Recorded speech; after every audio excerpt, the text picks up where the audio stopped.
Diansyah mengungkapkan dua hal baru terkait kasus pembunuhan Brigadir Nofriansyah Yosua Huta Barat alias Brigadir J di Duren 3, Jakarta Selatan. Yang pertama yakni soal perjalanan Verdi Sambo ke rumah Duren 3 yang menjadi lokasi pembunuhan Brigadir J. Febri menjelaskan kliennya sebenarnya tidak berniat mampir ke rumah di kompleks Duren 3 tersebut.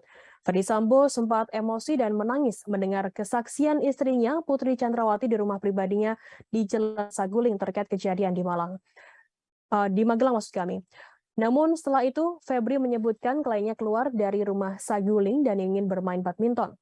Kemudian hal baru kedua yakni soal peran Verdi Sambo saat pembunuhan berlangsung. Dalam keterangannya membangun narasi soal kejadian, Febri kemudian menceritakan bahwa Verdi Sambo masuk ke rumah Duren 3 melakukan komunikasi dengan Brigadir J. Verdi Sambo disebut turun dari mobil untuk mengonfirmasi perihal kejadian di Magelang. Selanjutnya, kliennya memerintahkan Barada Richard Eliezer atau Baradae untuk menghajar Brigadir J dengan kalimat teriakan hajar Chad. Namun yang terjadi adalah Baradae menembak Brigadir J. Verdi Sambo yang melihat kejadian tersebut lalu panik. Sambo pun bergegas mengambil senjata api milik Brigadir J di bagian pinggang dan menembakkan ke bagian dinding. Tak hanya itu, Febri mengungkapkan kliennya kemudian memerintahkan ADC atau ajudan untuk memanggil ambulans. Selanjutnya, Verdi Sambo menjemput istrinya atau Putri Chandrawati di kamar.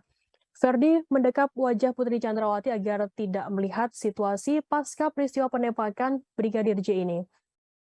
Lalu Verdi Sambo memerintahkan Bribka Riki Rizal alias RR untuk mengantarkan istrinya kembali ke rumah Saguling.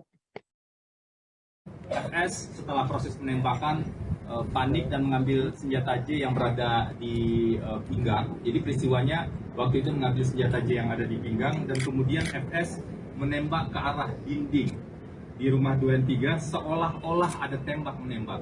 Inilah yang kemudian kita kenal atau kita ketahui dengan skenario tembak menembak yang tujuannya pada saat itu adalah untuk menyelamatkan RE yang diduga melakukan penembakan sebelumnya, dan juga tujuannya pada saat itu adalah seolah-olah memang terjadi tembak menembak, dan kita tahu itu adalah salah satu fakta dalam fase kedua yang bisa kita sebut sebagai skenario atau fase kebohongan tersebut.